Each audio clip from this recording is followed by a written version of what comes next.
Hello, everyone. Welcome to our 14th discussion of Cormac McCarthy's novel, No Country for Old Men. Just a reminder, please, not to distribute the materials in this course beyond the confines of this course, just for copyright reasons. Thank you very much. Now, I would encourage you to watch this short little clip from the film before we carry on. So just please take a moment to do that.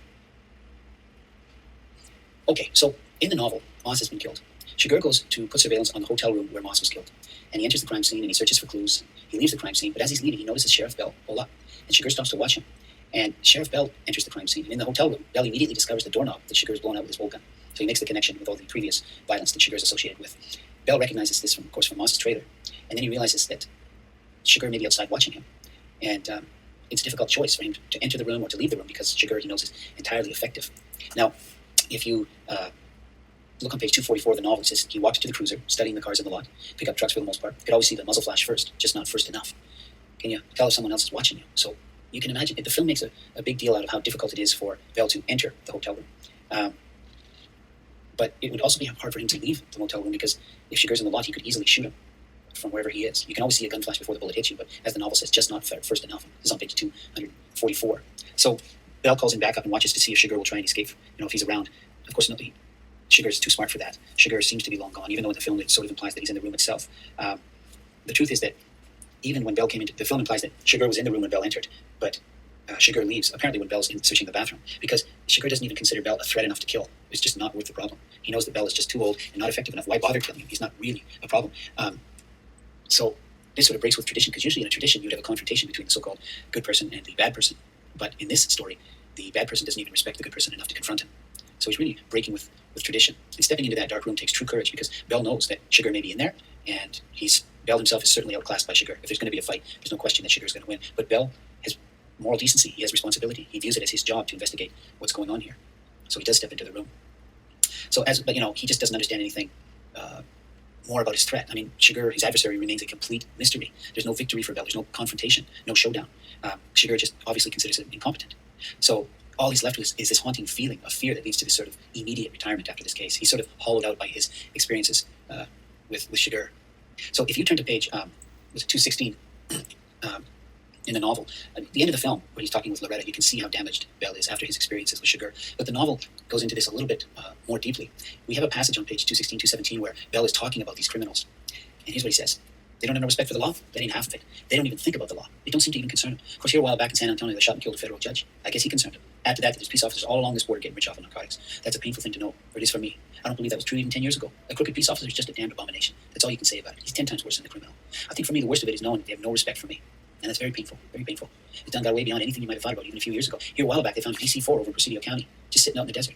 They had come in here at night and graded out, sort of build a landing strip and set out rows of tar barrels for lights, but there's no way you could have flown that thing back out of there. It was stripped out to the walls, just had a pilot seat in it. You could smell the marijuana. You didn't need no dog. Well, the sheriff over there, I won't say his name, he wanted to get set up and nail him when they come back for the plane, and finally somebody told him there wasn't nobody coming back. Never had been.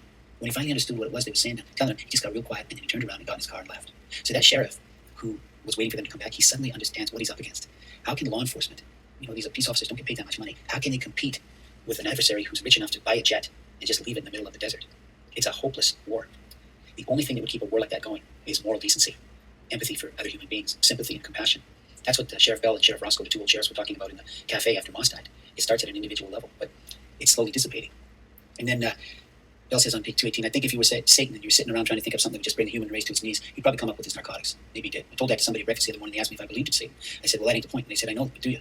But I'd think about it. I guess it's why I did. Come to the middle years of my belief, I reckon it waned somewhat. Now I'm starting to lean back the other way. He explains a lot of things that otherwise don't have no explanation. Not to me, they don't. So Bell's getting older. He's more afraid, as a lot of people are. Older people are. He's more confused, as a lot of older people are, because the world changes so quickly. He's looking for stability in his world. The stability or the confidence that young people have. Ironically, young people know much less than older people, but they feel more confident. And this is confusing for older people. He's feeling, this is no country for old men. If you turn over to page 248, 249, he says, my daddy always told me, just do the best you know how, tell the truth. He said there was nothing to set a man's at 90 days like waking up in the morning and not having to decide who you were. And if you've done something wrong, just stand up and say you're done and say you're sorry and get on with it. Don't haul stuff around with you. I guess that all sounds pretty simple today, even to me. All the more reason to think about it. He didn't say a lot, so I tend to remember what he did say. And I don't remember that he had a whole lot of patience with having to say things twice, so I learned a lot to listen the first time. I might have strayed from all that some as a younger man, but when I got back on the road, I pretty much decided not to quit it again, and I didn't. I think the truth is always simple. It's pretty much got to be. It needs to be simple enough for a child to understand. Otherwise, it'd be too late. By the time you figure it out, it'd be too late. And he's making a valid point, especially in this age where we have, multiple truths and different realities and fake news and all that kind of stuff. Is that a sign of the beginning of the breakdown of society? We need diversity, but is there such a thing as diversity with truth? there should be only one truth. Like, who do you trust? What do you trust?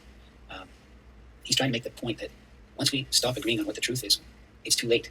We can slip into oblivion, even as a powerful empire like his own country, America, is.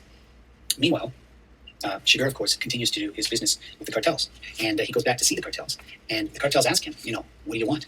Why have you come back with this money? And Shiger's response is, well, I'd say that the purpose of my visit is simply to establish my bona fides as someone who's an expert in a difficult field, someone who's completely reliable, completely honest, something like that. That's on page 251. And when the cartel members ask him about his competitor, Shiger responds, they've moved on to other things. Not everyone is suited to this line of work. The prospect of a good-sized profit leads people to exaggerate their own capabilities in their minds. They pretend to themselves that they're in control of events when people are not. And it's always one stance on uncertain ground that invites the intentions of one's enemies, or discourages it. So Shiger's philosophy is, he's victorious over people like Bell. He has what one critic calls an ethos of domination. He says, I don't have any enemies. I don't permit such a thing. He seems to be invincible, to have utter control. And he says on page 251, because I'm in charge of who's coming and who's going. He's invincible. And this kind of person is supremely effective and, of course, very dangerous to our culture if this kind of person decides to work with criminals. This kind of person remains an enigma, a mystery, unstoppable. And this is the kind of thing that will get Sheriff Bell to go seek advice from Uncle Ellis, which is probably the most important scene in the novel. We'll get to that next time. But before we do that, could you please go back and watch these 3 or 4 minutes of the film and maybe think about some of the things we've discussed? Thank you.